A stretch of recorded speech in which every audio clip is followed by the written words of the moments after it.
大家早安，我是佑仔。然后我今天准备要去去涩谷的西布亚 Sky。然后去西布亚 Sky 的话，因为我是订下午1点的票，所以我必须要现在先吃饭。然后可以看到今天天气也是非常的好，然后先来全家随便吃一下。然后可以看到超商有卖这个麻婆炒面，这个真的是连我们华人啊都不知道敢不敢尝试。不过我早一天应该会来试试看类似这一种吧。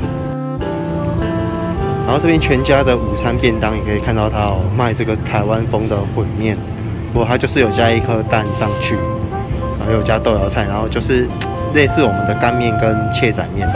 不过日语的话，可能都会取得比较美化、比较好听这样。然后可以看到日本的这个牛奶类啊、咖啡类，它的饮料包装都是长这样子。所以一杯其实有的也不贵，大概30-40块吧，跟我们物价也是蛮接近的。最后柚子的午餐就吃这个蛋包饭，因为它看起来卖相最好看。之后又可以看到日本的超商啊，它里面其实少数有附座位区啊，然后它这边也有 USB 充电槽，所以要充电这一点的话，会比台湾方便一点。不过他们的座位区的超商是真的很少，这点是有点可惜。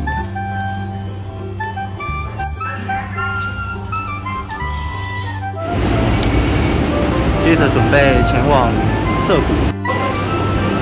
然后今天又来到涩谷了，然后这次佑仔还是要稍微赶路一下，提早去西布亚 Sky 那边。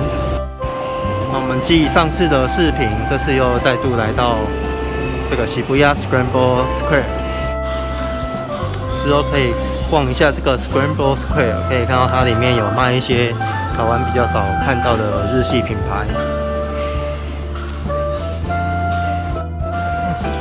可以看到这边专柜有的靠窗外的就还蛮不错的，风景应该都蛮好。不过每天如果在这边上班的话，应该也只会看到腻吧。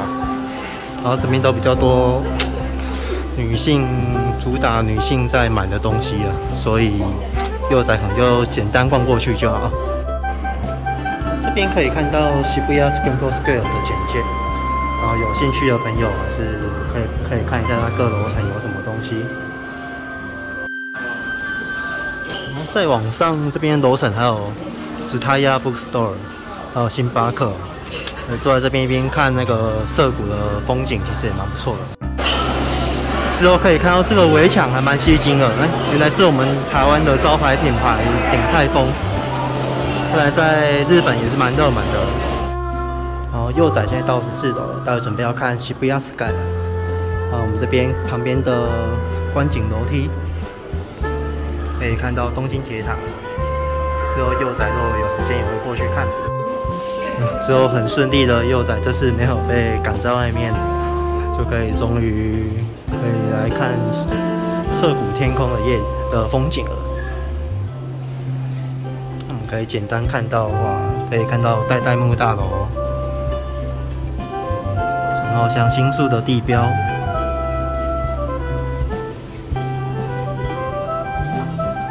旁边各式各样的高楼大厦也都看得到，然后大家准备上去了。之后顺利到45楼了，这次耳鸣就没有像横滨上去他们的地标大厦那么严重。再来就终于来到睽违已久的西布亚 Sky 了，可以看我们今天天气也是非常的好啊。然后在上面已经很多游客在上面了。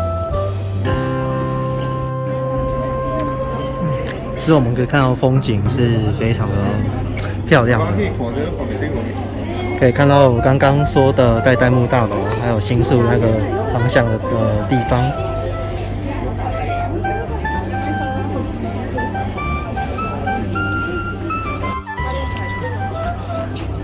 然后我们可以看到那个知名夹角那边现在已经在排队了，然后幼仔也在排。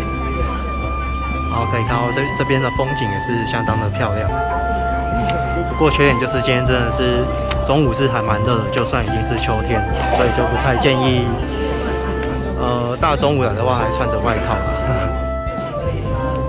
们可以看到Shibuya Sky 这边45楼，可以看到富士山就在前面这个方向。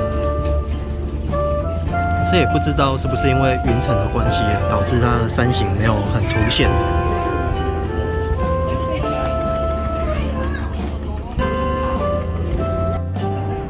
看过来这边风景，可以看到中间是明治神宫，然后过去是代代木大楼，然后在右上角那边就是皇居的方向。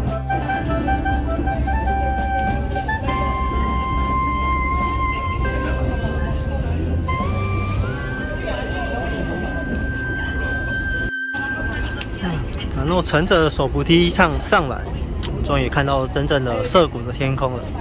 是如此的耀眼，充满阳光。然后接下来从代代木大楼这个方向再看过来，可以看到晴空塔，然后又可以看到东京铁塔，然后这边还有一个沙发座位区。接着我们可以走到另外一侧这边的走廊。今天呢是外国人也是很多，虽然说太阳如此的热，能说Shibuya Sky真的魅力不减。不过看似这边是拍照天堂，不过今天对幼崽来说可能会是有一点小噩梦，因为我可能要待到晚上，为了省那个晚上的门票钱。因为这边待晚上可以顺便看夜景，可是我现在才1点多而已，真的是待会。所以，如果要长期在这边待的话，建议可以带一点粮食或水，然后在置物柜那边应该是可以稍微补充一下。再来，我们来看到这边的角度的风景，其实也都相当的不错，很壮观。然后可以看到这边还有水汽会蒸发，稍微让我们消散一下这个热气。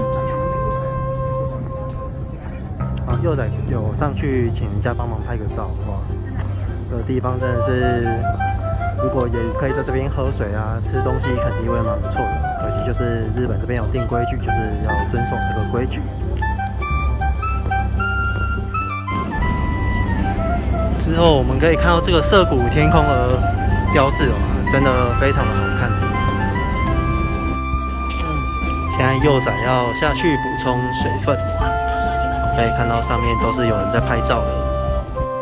然后我们下楼可以看到下面还有个休息区，这真的是幼崽的救星啊！如果待会想要充电啊，或者是想要休息的话，还可以来至少来这边买个喝的，然后这边坐一坐，等到傍晚再上去继续拍。座位区这边往下看，还可以看到涩谷风暴大楼。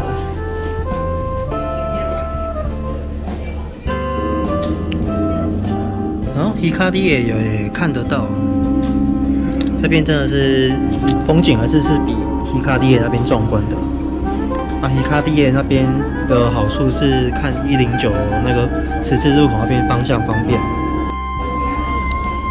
然后这边可以看到涩谷交叉点。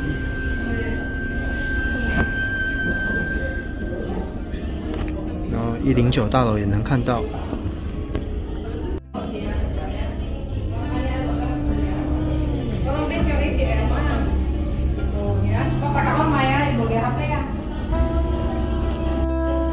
现在看到前面这个代代木竞技体育场，然后明治神宫的方向往下面看，可以看到这个小小的天空绿园道。哇，这个让我好想也去，有时间也去走走看，就是可以上楼梯，然后看了旁边的绿化的花圃。从天上这样看过来，真的是蛮漂亮的。然后在这边逛还有一个好处，就是可以比较不用步调这么匆忙。因为像如果你亲自来涩谷，都会发现大家都走得很快啊，然后人群又很多，你就会被周围的气氛影响，就会走得也会把自己的步调加快。然后这边的话也可以静静的一边欣赏风景，而且也比较不会有附近比较不会被吵的感觉了。走下来纪念品区可以看到有卖涩谷吃的，一些可以带回去的伴手礼。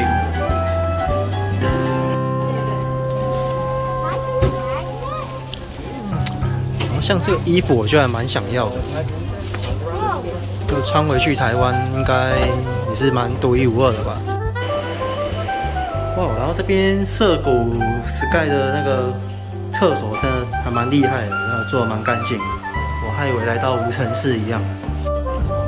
然后我们可以看到那边有那个躺椅，那个网状躺椅，我刚也有去躺，是真的躺在那边看太阳，是真的很惬意。可惜这边好像还是会让你时间一刻都不能放慢下来吧，还是要赶快找点事情做。然后可以看到这边排队，待会要准备拍这边有工作人员帮我们拍照的地方。像柚仔刚刚在可以听音乐的地方听 Hikari Miwa 的那一首，那很契合这边 Shibuya Sky 这个天空。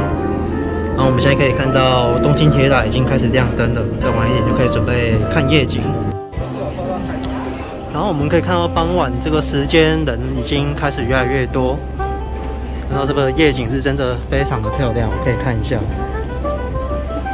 然后现在柚仔要准备上去，然后终于可以看到富士山了，就在前面那边，那上面被云遮住了一点。然后挤进来之后，我们可以看到东京铁塔亮在那边，真的是很漂亮。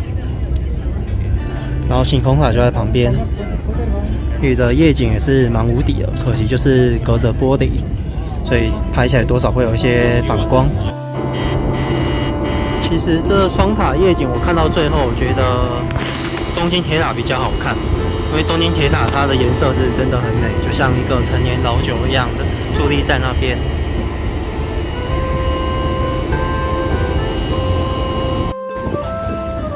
然后再往前走，我们可以看到有这个夜间酒吧。然后有买酒或软性饮料的话，就可以进去坐在那边的座位区，一边看夜景，是真的还蛮不错的，真的是心旷神怡。然后我觉得Shibuya Sky比其他观景台更迷人的地方，就是它上面就是一个很大的广场，所以你可以这样像我这样360度的看任何地方的风景。如果像别的观景台，可能中间就会有一些柱子挡住。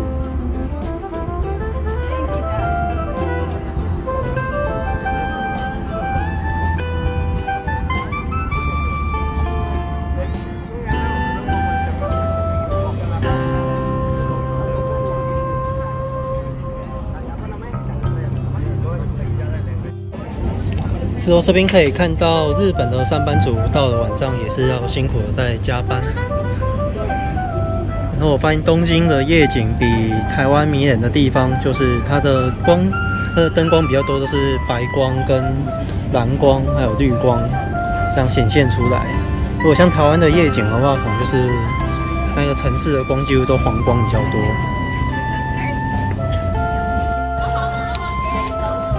之后往躺区看，晚上还是可以继续躺的，就也是蛮不错的。可是就是位置有限，就要先抢先赢咯。可以看到这边拍照也是蛮值得拍的，因为它有打光。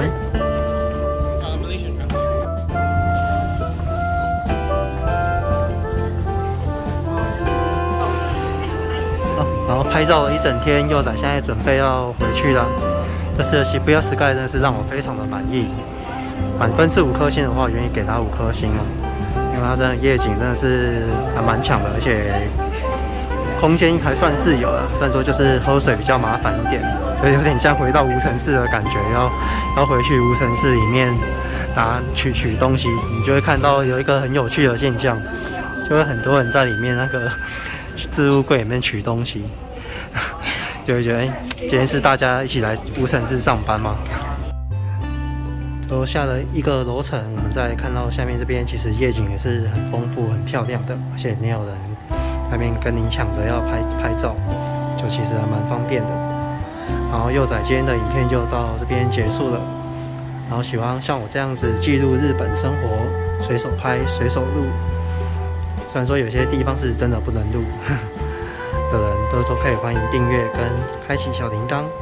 最后也感谢你们的收看。